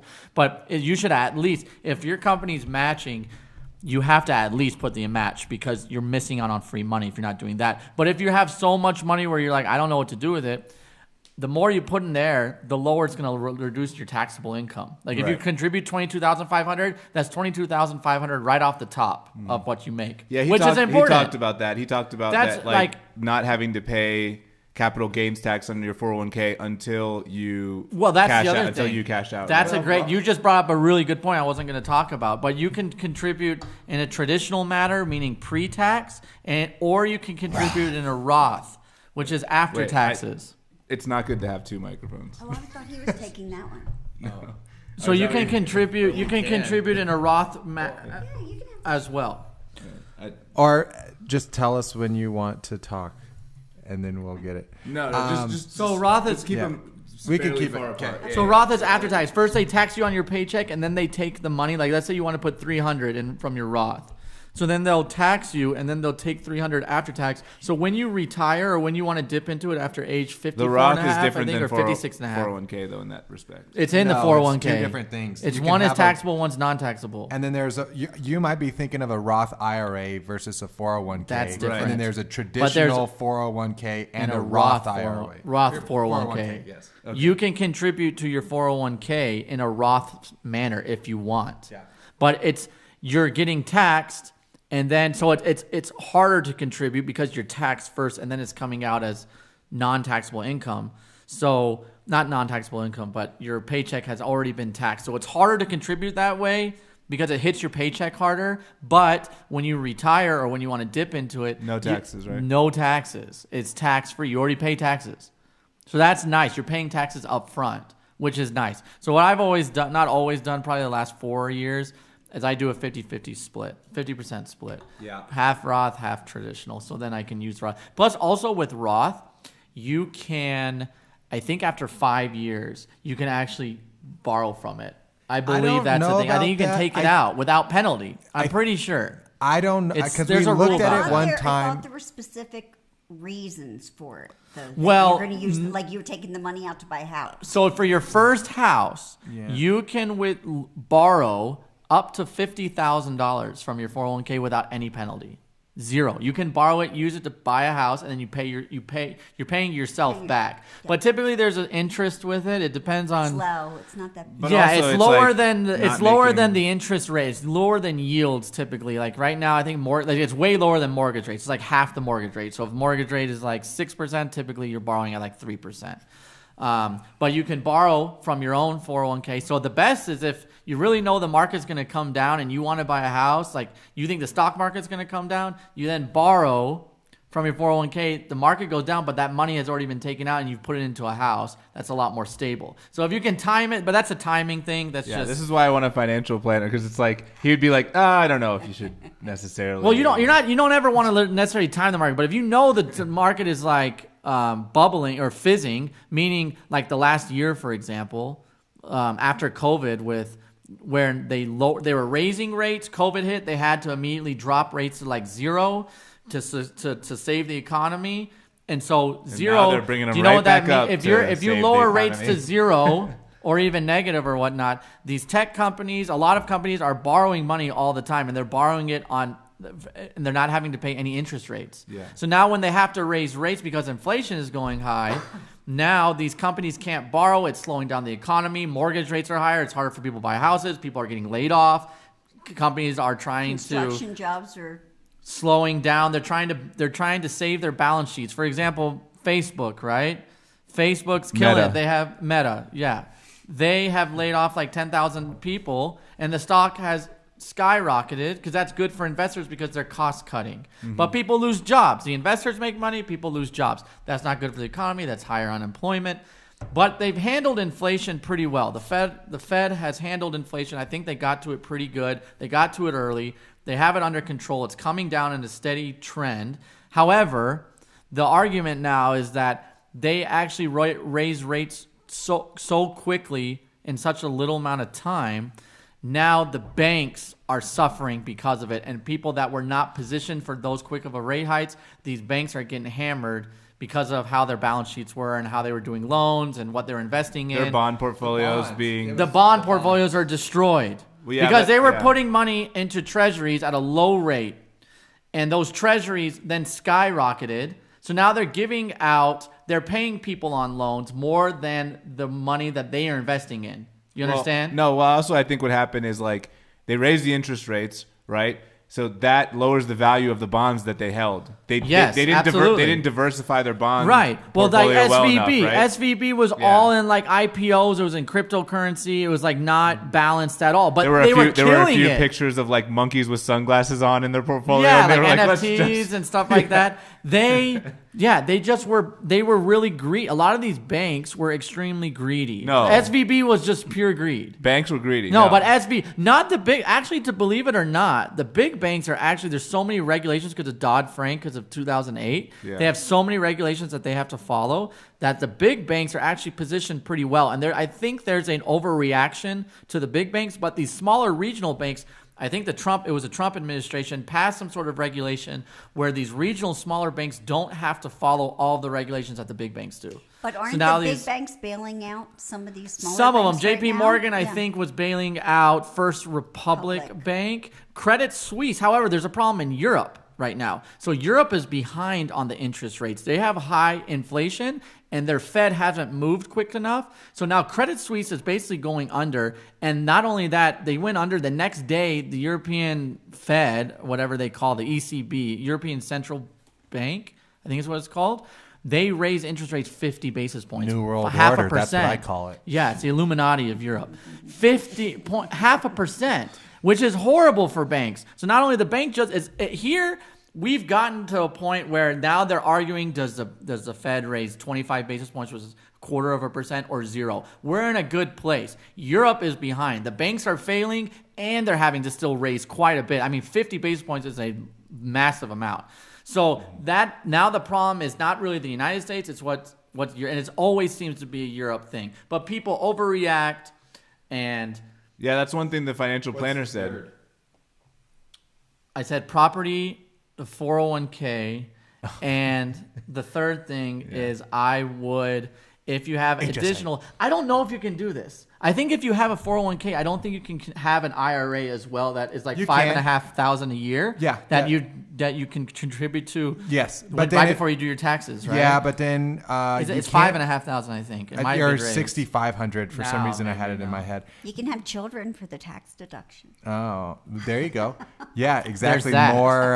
So you things can have to a write off. family, but then they're also expensive. Kids are and expensive, as we've heard. It's not gonna- $400 for back to school. Hello. It's not going to be as much 3 kids. as you think, but I'd also put on an HSA, so that comes. Yeah. That's Yeah, before. I'm gonna start doing that. Do you go to the doctor though? Yeah. It's a high deductible plan High- in it's a- order to get an HSA. You so- don't go to the doctor with an HSA, basically. I've always had You an don't wanna HMO go. plan. But you can. Never thought about going to the doctor. Just paid my What $15 happens? and that's What it. happens if you get an HMO and you get hurt? Let's say you come here and you get hurt for some reason and you're out of policy. No, Don't they just? Nope, it'll be absolutely fine.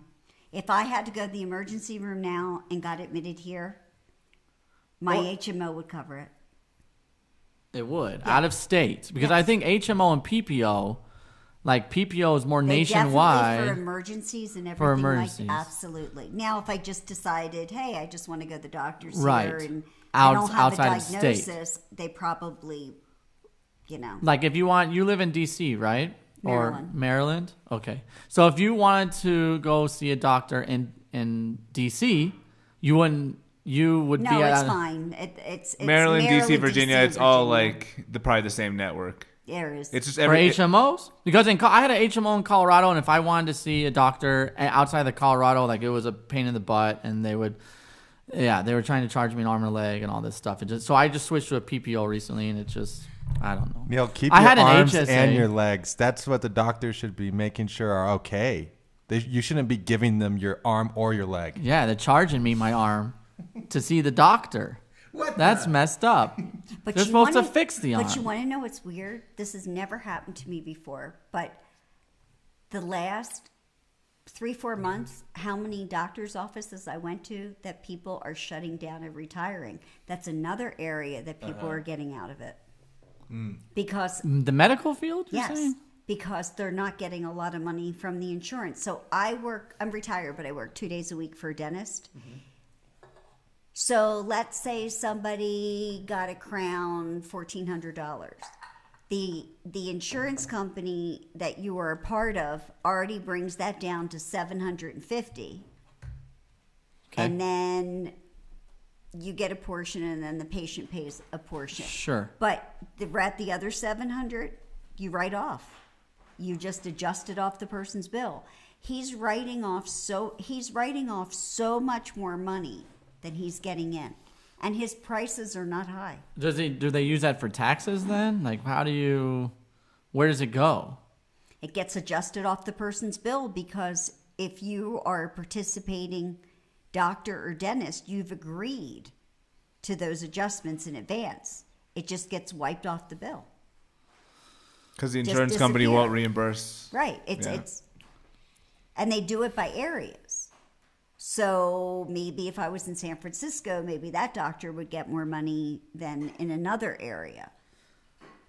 But So, I can't believe just how doctors many just doctors seem are to be shutting down. But doctors seem to be doing pretty well, though. Like, I understand it seems like they're getting write-offs and everything. They're not making as much as they possibly could. But I feel like compared to, teachers seem to be, the first...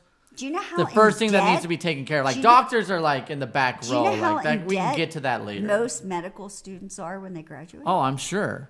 A lot. 250,000 or Oh, so. it has to be much more than that. Right. Think about how many years of schooling they're having. Yeah, it's a lot. Well, it also depends on where you go. But yeah, I think I had a buddy that did not even a doctor, but I guess technically he's a pharmacist, but you still have to go. Yeah, but it isn't as many years for a No, pharmacist. yeah. And it was a lot. But yeah, it gets up. But then when you're making a couple 100,000, that's a thing. You're in school a lot longer and you're paying a lot to do that. But then you catch up so much faster than other people. Yeah, but it's still. Depends I'm where sure you're it still working. takes a. Yeah, I'm sure it still takes a lot of time though to pay off all those loans, right? Yeah. Years and years and years. yeah. Yeah. So yeah, thanks for the advice, What, Neil. What are your plans now? Learned a How lot. long are you in Denver for? I go back Sunday. Okay. Do you have any? I heard about Snooze. That's definitely on the agenda. I asked they have the best gluten-free menu. Got to go. Yeah, Snooze. they do. And that's our new Shout out- sponsor, and then- Snooze. Tender belly bacon. where else we Gluten going? friendly. Are we going to? Let's Are you not a tell foodie? everyone on the internet where we're No, going. then everyone on the internet. We don't Viewers know are what we're low doing, today. but we're going to hang out Well, and spend time it's together. there And forever. that's That's the nice. important- Have you been to Denver before? Oh yeah. Oh, okay. All right. But it's been a while since the pandemic. Last time I Yeah, was Eileen here. and I party. Do you remember that was the first day of the pandemic when I came last time? Yeah, I got you came interviewed. in March. It was when I got 2020. interviewed by the news, and they're like, "Hey, why are you guys waiting outside of Snooze? Don't you know there's a pandemic?" And I say, "If we die, we die." That's right. You did. Did you did. actually say No, that? Will, Did it make the Will said, news? well, I guess people care a lot more about brunch than they do about their health. And then they didn't put that on the news. So we had all these plans when I came 3 years ago, and then I got here and everything one after the other just canceled because things. Right. We were going to go to a comedy show, Yeah, that was. Oh, probably, yeah. Yeah, that Probably canceled. shut down. The show shut got- that Or down. you Yeah, go the to show your got friend's canceled. parents' house. That got So you haven't been back canceled. since 2020? Yeah. 19? No, 20. 2020, yeah. Yeah. March of 20. March of 20. March 13th. 3 years.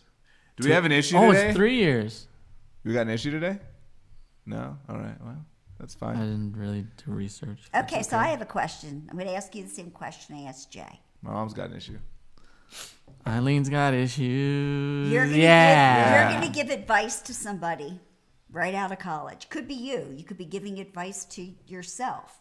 Something you know now that you learned about. It could be investments, could be about money, could be social, could be anything. Something that you would tell you said something you tell your 20-year-old self that You you have- knew okay. that you didn't know then that you know now. Okay. And this is a recent grad, so they've already gotten a degree. Correct. Okay. When you start working, you have nothing to prove to anyone. You don't need to prove yourself to anybody. You just need to go to work. You need to have a balance. You need to be able to decompress outside of work. It's not all about work. It's not all about trying to be the best worker. You need to be able to just be yourself.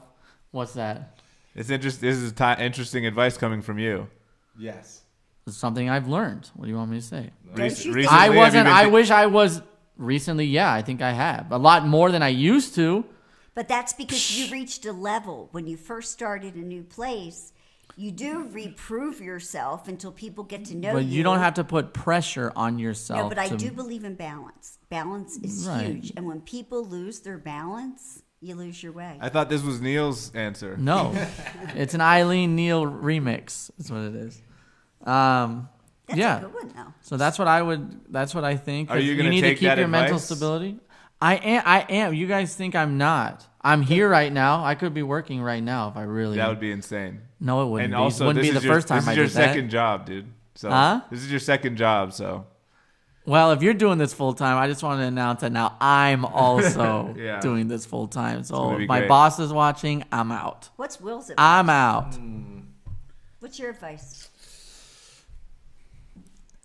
I don't know if I'm trying to think of even what I knew back then versus what I know now. I think a huge thing in life is being very conscious of who you surround yourself with and surrounding yourself by people that you can get aspire to be or can push you can push them. Being positive, having a support system, like kind of getting back to what we were talking about earlier, like all that stuff, or with a family, all that stuff has such a big impact on your overall mental health. And I think getting back into what Neil was saying about like even just that balance in life, maybe not so much not proving yourself, but realizing that there should be a balance and doing things to kind of sustainable. Well, and maybe a big thing too that I've noticed now is what's up, Colby? How's it going? I got a degree in something that I didn't. I just got a degree because it was the highest paying thing and I didn't know what I wanted to do. And that's like looking back, I don't know I wouldn't have picked what I'm doing now then because I didn't even really know about it. So I think that takes time and experience to like feel like what you're doing is actually important and that you're engaged in. And I don't think you can really get that without experience. So that's a little harder to. Are you saying do what you love? If you do what you love, you never work a day in your life? I'm not Is saying that what that. you're saying? No, You're because not I don't saying really that? believe that either. Really? No, because No. Maybe you've never There's- done anything you really love. maybe, but I know whenever you're doing stuff and it comes down to Work is work is work, and you can love whatever it is, but when the stress that comes from you having to pay the bills based off of that, and most of the time I would say that's probably like more entrepreneurial, right? Like dancing, or like for me it'd be like dancing or something like that, and I know I wouldn't want to like do that 24 all day long. It's not even. What was really, yours, Jay? It's not even really like a lot of stuff you love. It's not even really like something you could do as a career, or a career would take all the joy out of it, or like, yeah, it's like dancing. You can only do that for however many years, and you're struggling, and so I'm sure like it becomes less enjoyable because you're tied into like your survival. But don't you think when you pick a major or when you pick your first career field, you're sort of arbitrarily picking it because nobody really talks to you 100%. as you go through school, and especially as you go through college, about the reality of it. Like, who really... Yeah, they're marketing the degree to you, and they're not really. What explaining. degree do you think best sets you up to divert to a different career? I'd say liberal. 'Cause I think arts, that's the liberal most- arts degree. Liberal, but I was a criminal justice major. I was a globalization studies major. I was an international relations major, basically. yeah, but I'm saying I like, saw- does it set you up for other for jobs? The one I did. saw was because I just saw this question on Reddit, and one of the like top voted was actually a mathematics degree. Because That's a good one. I like you that. can go into so many different things Yes. with that. Because like Yes. not necessarily a business degree, but more on the math side. And as you know, data and analytics are becoming more and more prevalent and important, that all just kind of feeds into that. But I agree. I don't know what the heck. I don't think anyone knows when you're 16 years old, or well, I guess 18 or whatever, and you're going to college, what you really want to be doing for the rest of your life, because you don't know. But I did do so. Like, I knew I was going to go to an engineering college, and so before I went to an engineering firm in Durango and talked to, there was a civil engineer, a structural engineer, petroleum, and electrical. And I sat them down and kind of asked them, like, well, kind of same thing. What would you do differently, or what's your Career advice for me? interviews. Yeah. And yeah, the civil guy's like, it's fine, but it's kind of a lot of same stuff, and you don't really get paid enough. So he was like, I wouldn't do it again. The structural guy's like, I really, for the amount of stress, and like if the building falls, then that's all on me. And he's like, for that amount of stress, definitely don't get paid enough. And then the electrical guy was like, it's fine, but yeah. So none of them, it was actually fairly realistic. Like, none of them were like, oh yeah, this is definitely. The one guy was like, yeah, just go into real estate. I'd be a real estate agent. But it's not all about money. And what I used Yeah. to tell the kids in school is when you pick a career field, you're picking a field that will pay for a certain quality of life that you want. Okay? But it's not just the money. It's, think about hours. Like, one of the reasons I went in education is I was a single mom of 3 kids. Daycare would have crushed me. When there was a snow day, I was home with my kids. When there was spring break, winter break, I was home with my kids. So there was a little bit of a reality. Benefits as well as compensation. Yeah, but Brad, hold on 1 second. Let's do a little chat recap. Brad, hi. I'm doing all right. I'm a little tired, but I'm good because I'm actually fun employed right now. Colby said, and what's up, Colby? Glad you made it. He said, make the maximum amount of money possible and don't worry about job satisfaction because that's an oxymoron. Isaac Newton. So that's Colby's.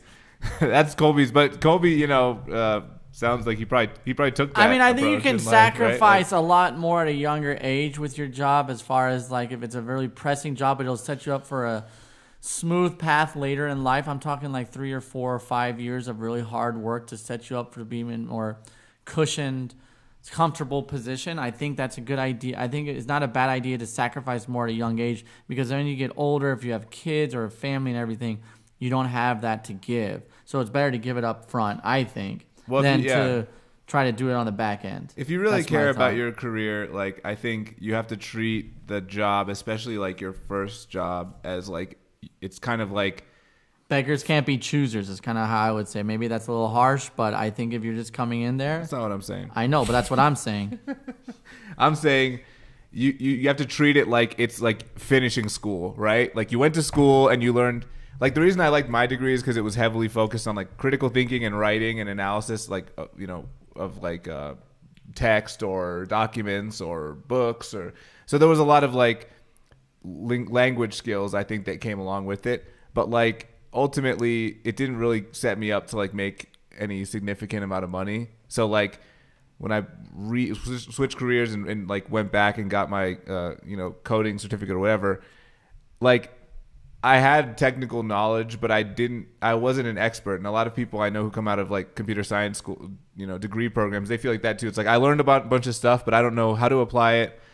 I don't know what's as important, but like I ultimately think that you got to treat it like, oh, this is kind of like still school. I'm not really a career professional yet until I have a few years of experience, and it has to be quality experience, and you have to really be pushing yourself in that sense. But I also don't think you should just push yourself and work yourself into the ground and burn yourself out, because that sets a bad precedent for yourself. Like if you're burning yourself out in order to like, you probably perceive that that's doing something for you, but it's not doing what you think it's doing, in the sense that it's like the perception of the reality. A lot of time people forget things that you did the moment it's over, and they're focused on the next thing. So like you might have worked super hard, but it may go unappreciated. And also it just may be that like, I've noticed with like younger career people, like they think that like what being good at the job is, it's like immediately like trying to like balls to the wall, get something done or work as fast as possible. But really it's like setting a consistent pace, doing thoughtful work, high quality work. And I think it takes like years and years to even get to that point in your career. My answer also for the thing was I would have started therapy earlier. I feel like that's one thing I would have told myself. Like for me personally, I don't know if anyone else feels that way, but like I think I could have learned a lot more about myself. But were you going to say something about the early career stuff? Yeah. Well, I guess two things. Like one would be my mom was a therapist, so then like I kind of grew up with that in my household, so understood feelings a little bit more, knew myself a little bit more, and maybe even just like more on a personal note, like very much what's the word? It's mindful. Well, or when you look, introspective is what I was thinking. Introspective, self-aware. Yeah.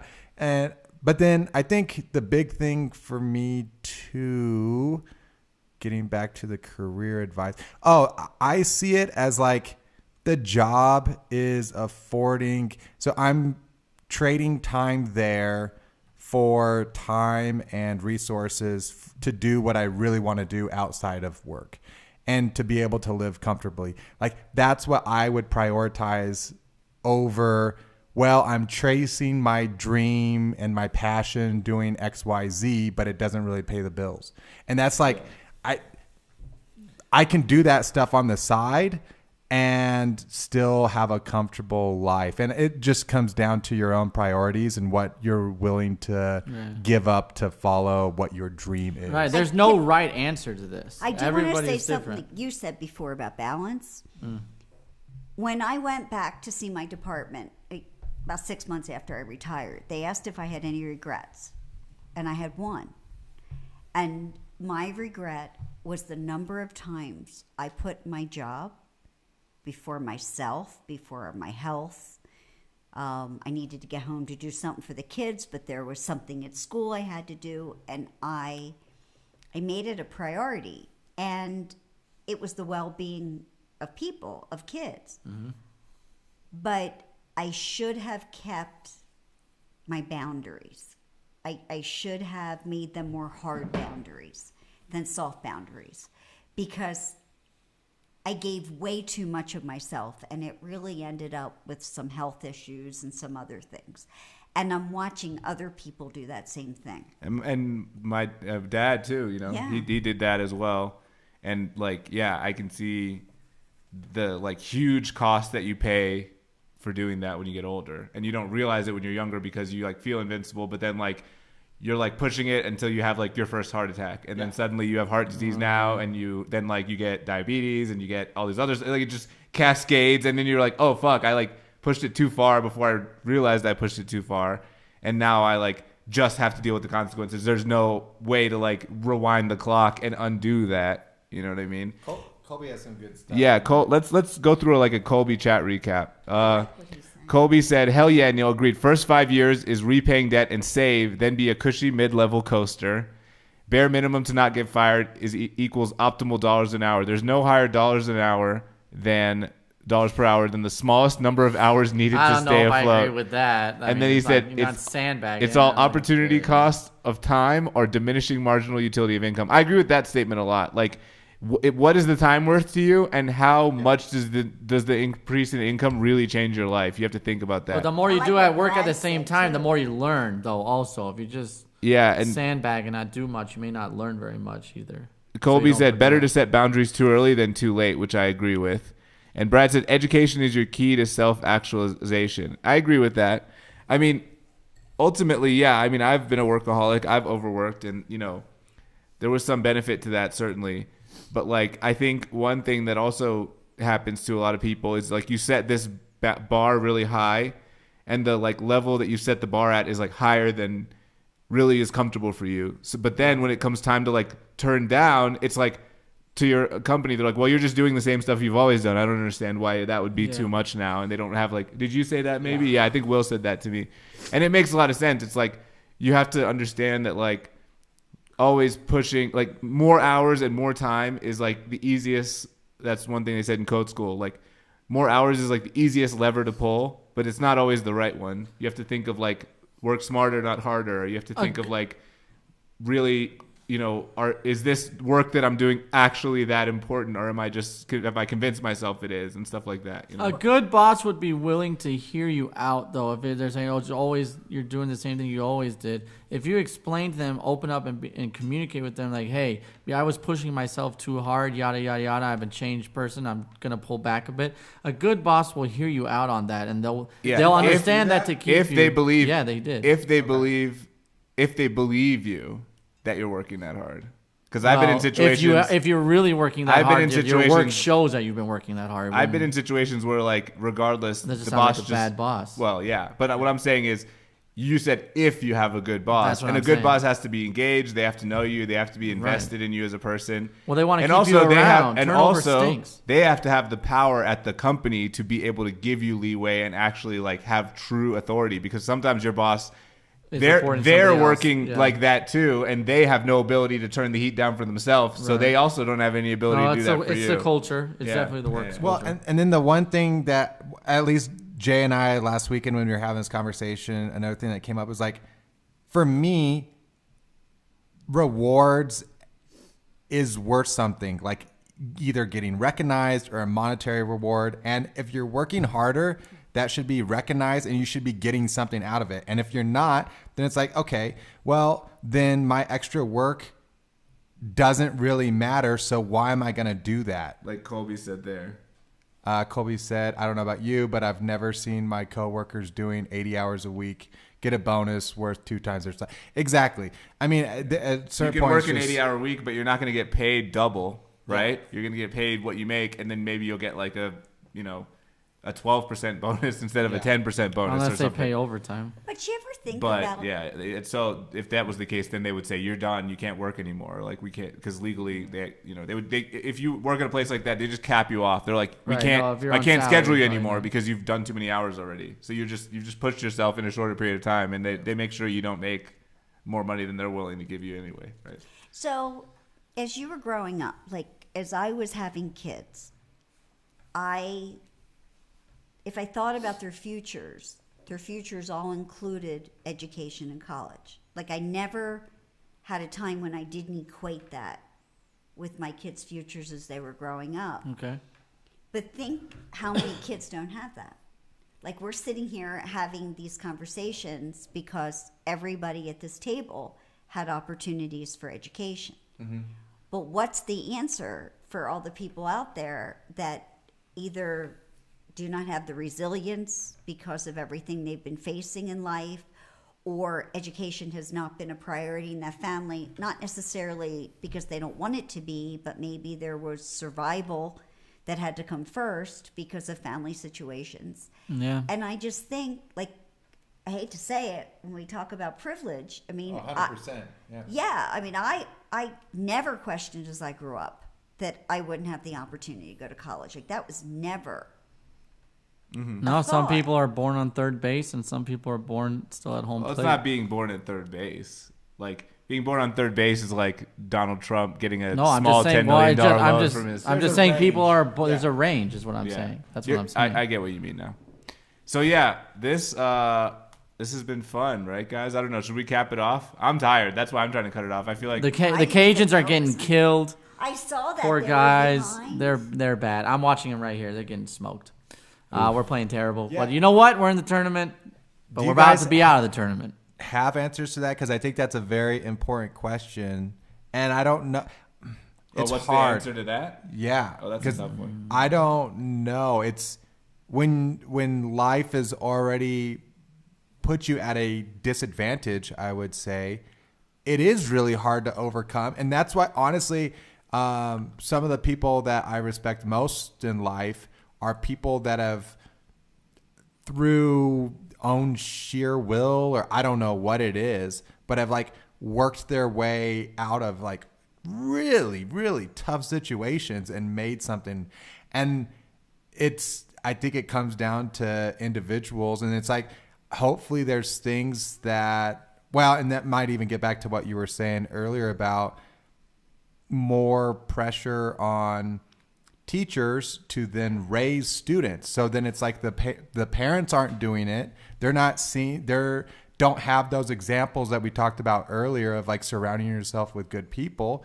And so it's like, well, what is someone that is successful? Do I know them? How do I kind of follow that? And I don't know what the answer is.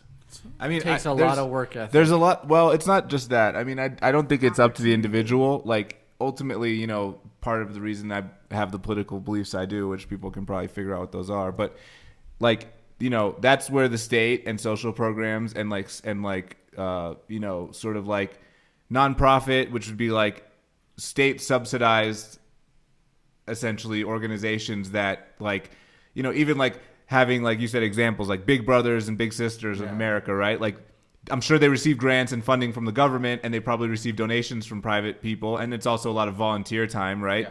But ultimately, like, the point of that was because somebody saw that problem in the world and said, hey, we need to get more people who are good examples around these kids.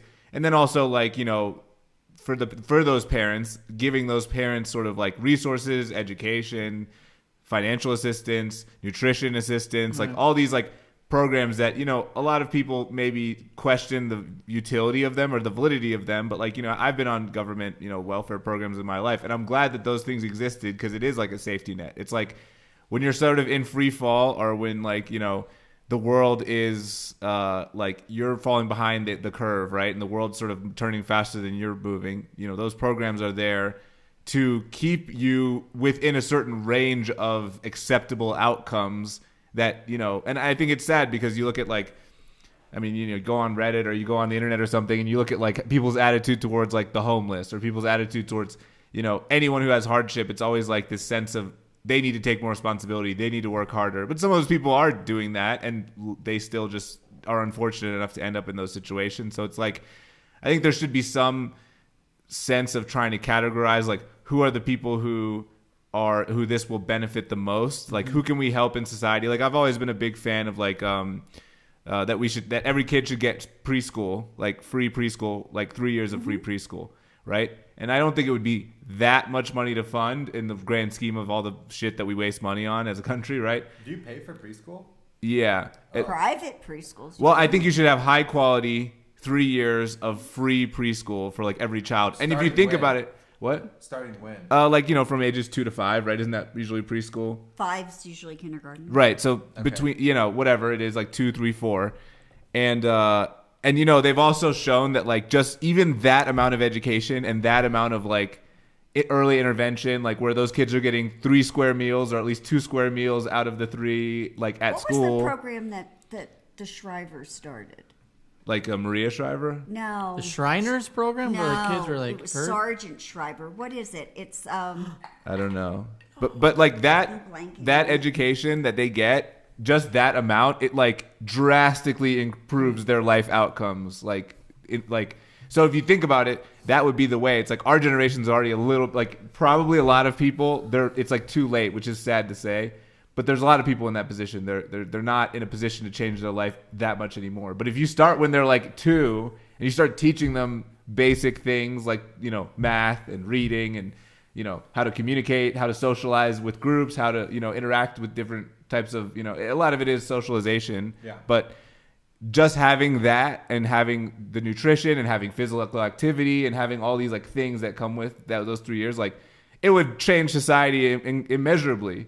But the problem is I think the problem with funding stuff like that is when things are going well, nobody notices. But when things go wrong, then everybody notices. So it's like it would improve things and there just would be fewer problems. So people might not see how important it was because they wouldn't be able to look and maybe we do a historical study like, over the last 10 years since we implemented this program, it would work. But it wouldn't be like, it would just be that things would be working fine. And I think a lot of the time, like people don't really respond to that as much as they do to like, we're going to go in there and like, do something drastic that maybe doesn't have an action, but it's very visible. It doesn't have an impact, but it's visible. But a lot of the stuff that you're talking about is also basically saying this is not relying, but you're asking the system to support these people.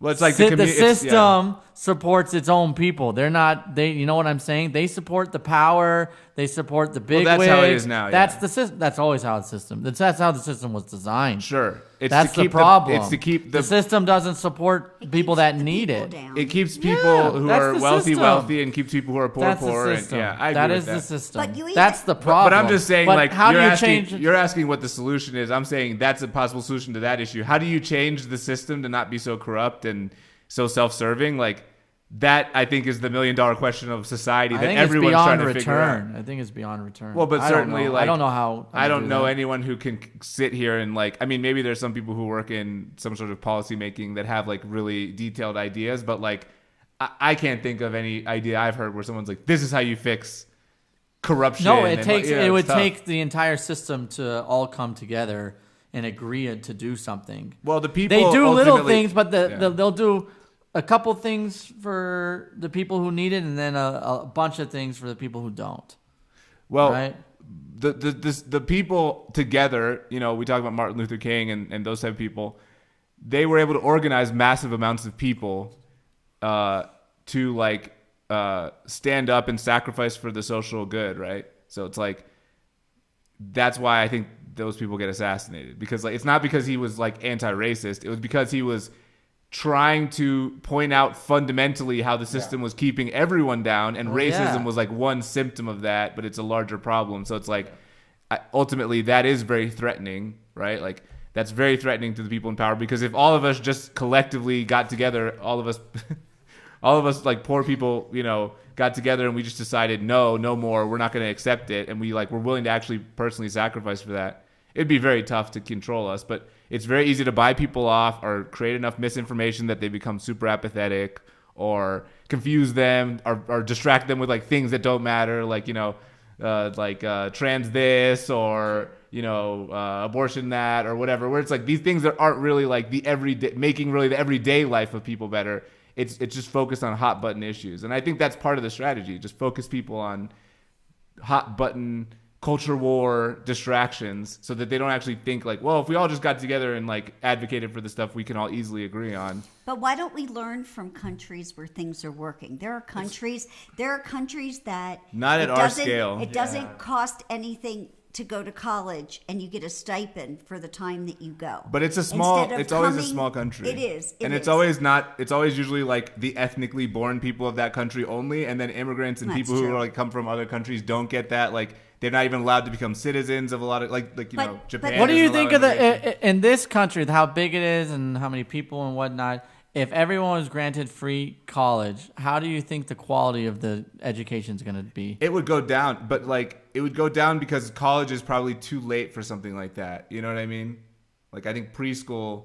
You're assuming it would go down. I think it would absolutely go down. It's just the same as free healthcare. I think the quality of service you're going to get is absolutely going to go down. It would become more uniform, well, but it's never overall really it would free. It's just that you're paying for it through your taxes, right? Not through writing your check. But like, nothing's free. Right, but like the wait times to see the doctor, the quality of the treatment you're getting, like it's just it would overwhelm the system. I think it would overwhelm the education system, which is already struggling. I think if we're talking healthcare, which I don't think anybody did but me, but I think it would overwhelm the healthcare system.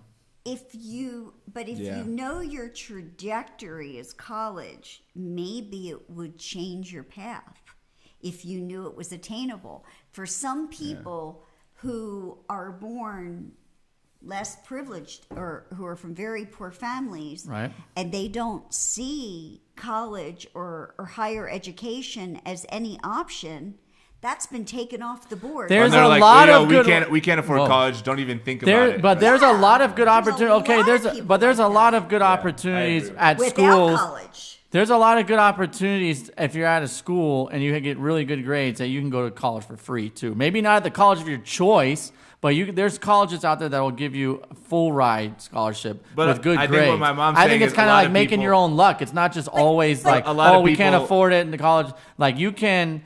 These schools typically are also like the competition against your own students is easier too. So you have an opportunity to being a top 10% and like, for example, of course it is. What do you mean? And then Houston, for example, the school I went to was in a nice neighborhood. Like I was like kind of the lesser neighborhood that got to go to school with the really good kids, right? Or like the really wealthy kids or whatever. So good wealthy kids is what I meant. Wealthy is what I meant. White. The reason I'm kind of the Cajuns were down 18 like 5 minutes ago, and now they're down 5. It's like a huge comeback, 13-0 run. How it's much crazy. time's left? 7.5 minutes, but that how long that takes, like 30. But anyway, you're saying the competition's easier if you went being from in the top 10% school at Taylor, to the not wealthy school. being at top 10% at the high school I went to would qualify you in Texas. You get a certain amount of scholarship. You can get into this school. Like going into like inner city Houston, getting the top 10% there is a whole lot easier than going top 10% for you, where I'm at. But not for the people who have their entirety of their life has been in inner city Houston. They don't. Right. No. Then it's more of a level playing field and everything for them. around that. But if they were to, feels like if I went to the inner city school, I would have been the number one student in the whole. That it was attainable. Yeah, it is attainable through that process, but I don't think kids know that. Yeah. Okay, but it needs somebody to tell them. But you're making it sound very easy, and I would be with kids that we would see something in, and we would like. We really want this for you, and we talk to the parents. Okay, some of those parents were like, "I'd love to give him this opportunity, but we need him to work. We need his income towards the family. We have this business. We need the family to work that." The other thing is, we would help the kids with their application, and then we would have the parents who may not be highly educated who would struggle doing the FAFSAs, who would struggle doing the paperwork for it. There's also a lot of parents who the kids are like translating to them, and the parents don't like even speak English or understand like what happens at the school. So the undocumented for sure don't know English. Yes. It's terrible. There is a distrust of the system. They don't want to fill out these things. They're scared to fill out these things. So there's so many people. Or the kids are sometimes undocumented, and the parents haven't told them, like the Dreamers, like the Dream Act. You know that, like basically it was like for the a lot of them didn't know it. Like legal. DACA, like Obama's policy, DACA was Deferred Action for Childhood Arrivals. It's basically like if you came as a child and you had no like criminal record and you like basically were participating in school, and then like you go to apply to college and you find out that your parents never told you that you were not born in America, you were born in Mexico or wherever. And then they brought you over, so you're not a citizen, and so you can't apply to college, you can't do all this stuff. Obama's policy basically created a pathway for those people to like get a sort of temporary to permanent residency card, which would allow them to apply to school. And so like I think there's ultimately, like, again, it is relying on the state, but I think the state should be like sort of enforcing a sort of like conformity of outcomes, even if that conformity is like, yes, if we went to the richest school ever, we would far surpass the range of like outcomes of somebody who was like relying on the state. But the state keeps you from like falling too far off the beaten path, right? It gives you a range of opportunities, right? Like, so I think that's. But again, I don't know. Like, I think there's a lot of propaganda in politics telling people to not vote for stuff like that, like actively telling you like, no, it's not going to work, it's wrong. They're just telling you this because they, they're lazy and they want you to pay for them, and you're the takers, they're the takers, and you're the makers. Like, there's a lot of that type of thinking in our culture. It's a very competitive culture, right? Like, they want to keep the power in their hands, What Colby said? Mm-hmm. Oh yeah, he's saying even the notion to do well at school, that is socially construed. Imagine a domestic scenario infused with constant conflict or drug abuse. Right. Like, it's all like the idea of achievement is very socially. If you don't even have food, if you don't even have like a meal to come home to, it's like, oh, I'm worried about my math class. No, I'm worried about not going to sleep hungry. Like the pyramid of needs or whatever. Do you know how many kids get so upset when there's a snow day? Because they don't get free lunch. They don't get breakfast. They don't get breakfast. They don't get lunch. That's why our feels like watching the. All right. No. But our school system, when the pandemic happened, they gave out meals for weeks. Administrators were in front of schools. They picked certain schools. Parents only needed to drive up. It didn't matter if you were free and reduced meals. If you needed meals for your family, you drove up. You told how many kids. Everybody was in the PPE and just put them in the car. At the company I'm going to work at, the recruiter told a story during I talked to the initial recruiter talked to me for like 45 minutes. Like, I was like looking at my clock. All right, when's this guy going to wind down? But he was a nice guy, and he his message at the end was just like, wherever you end up, I hope it's a good spot for you, and I hope it's the right place. So it was like he was a really positive dude. But he said one thing he really liked about the company was when COVID hit, like, a lot of companies got rid of the people who did like cafeteria work or services and stuff like that, because they're like, well, no one's coming into the office, we don't need that. Right. But at the company I'm going to, they the leadership basically like immediately just kept all those people employed and kept it all going so that those people wouldn't lose their jobs, like, because the restaurant industry, like, obviously like the service industry in general is like super hit hard by the pandemic. So he was basically saying like that is a positive story about the leadership there. He's like, we have smart leaders, we have people who like care about the employees. Like, they're not just looking to like lower the balance sheet a little bit by saving on food so they can like show the shareholders, look at us. Well, that was a big thing with the PPP loan. Right? So. It is long term, totally. Well, like even like your financial advisor is like, hey, what is really certified financial planner? He's not a financial advisor. Certified fiduciary. He's a CFP, bro. CFP and and an MMA, CFT. Yeah. MOMIM. But same kind of concept of like thinking long term, and actually that's a lot of what the ESG, which I'm going into, is about. It's like, yeah, it's not about the quarterly numbers that we're hitting. It's long term, what's sustainable for the company, and do you actually understand like everything that goes into this, and is it really better for us to lose all these cafeteria workers? Like, well, not if they're an important part of our culture and something that we're eventually going to go back to, right? So, yeah, that's nice that they kind of see that longevity. Kept all theirs too. Yeah. My mom was asking what's ESG. Environmental social governance. And so it's like how companies report out on those three things. So on the environmental side, like more like how much energy you're consuming, how much you're producing in terms of emissions, everything Your from carbon wastewater, footprint. exactly, all that stuff. And then social side, more of like diversity, equity, inclusion, and then what are you also doing for the community around you? And so instead of having like the financial 10K report that they do stuff in, this is right now it's a standalone sustainability report, but then they're getting to the point where that will be part of the 10K. And so it'll actually have to be assured at a certain level and have a third party come in and audit it. Because right now people are just like, it's called greenwashing, where they're just making up numbers because they look good. They self-report. Yeah. And it's not really verified. So it's starting to become a lot more kind of regulated and looked at. But the whole thing, like what I'm going to do is under their sustainable investing, because what they've shown is like, yeah, that actually affects the bottom line at the end of the day too. companies that are thinking about risk from 5, 10, 20 years out and also doing things more efficient way, well, they're a better company overall and they make more money. And so then you get more returns from it. And so it affects your bottom line as well. So, yeah.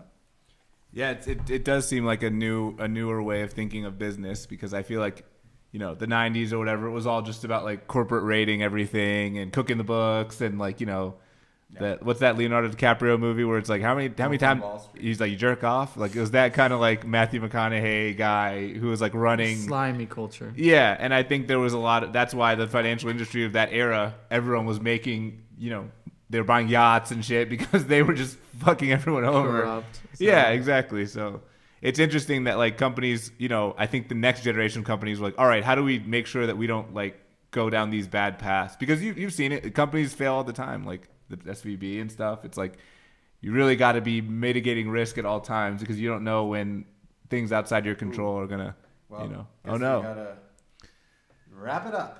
Yeah. Change the battery pack. Jay, send us out, brother. All right. Well, good thing I queued this up. It's been a fun chat. It was so fun that the camera decided that it had to pass out. So we know the limit now, 2 hours. Yeah, I think it was. Yeah, It was we are, at 2 hours. Was it? Yeah. It's Oh, that's 9:30 funny. now. Yeah, we already know. It's 2 Whoop. hours. So, y'all know where to find us, and we will be back, I believe, next week. Right? You guys both here? Well, Cajuns, you know. you stink.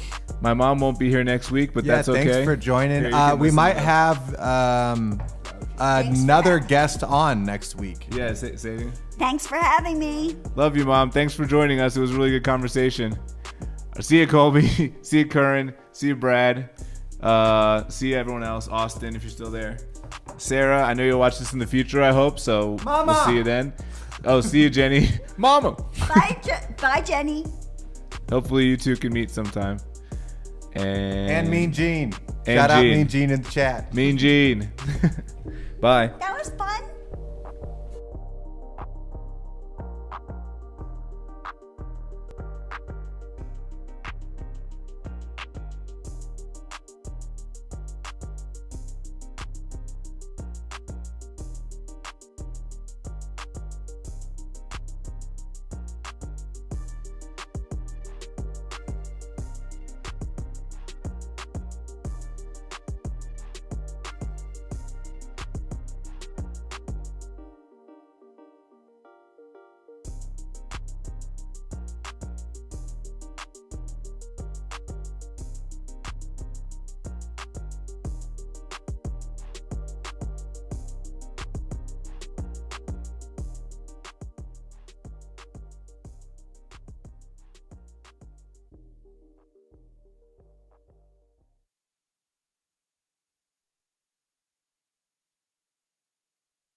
I told Neil, don't worry, we got it. We'll break it down. Yeah, Mom, this is my hobby, so I get to do all the setup and breakdown. These guys are just they're We're just the talent. They get paid the most, and they bitch the most, and they do the least amount of work. Love that. No, we hit some good topics today. Felt like real conversation. Nobody was disputing that. It was a good conversation. Seems like it flowed naturally there, non-possible. Yeah. I think everyone else has spoken really Come on, guys. somewhere. Come on. Yeah. Or at least not interrupting. It wasn't that. Yeah. A little bit more stability. Ah, thank you. Okay, crossword puzzle. The clue is bad thing to break. Glass. Heart. Mirror. It's only 3 letters. What is it? Bad Dreams. thing to break? Heart. 3 letters. Car. Toe. Bad thing to break. It breaks. Trust. Bad thing to break. Window. Break, You don't know any of the letters? You ready for the second? Not only does he not know, he just puts a burger on. I don't know this one. This is a hard one. Ferns seed. What? Score. What? What was the name? Why are you laughing? Clauses, subordinates. 5 letters. Hey.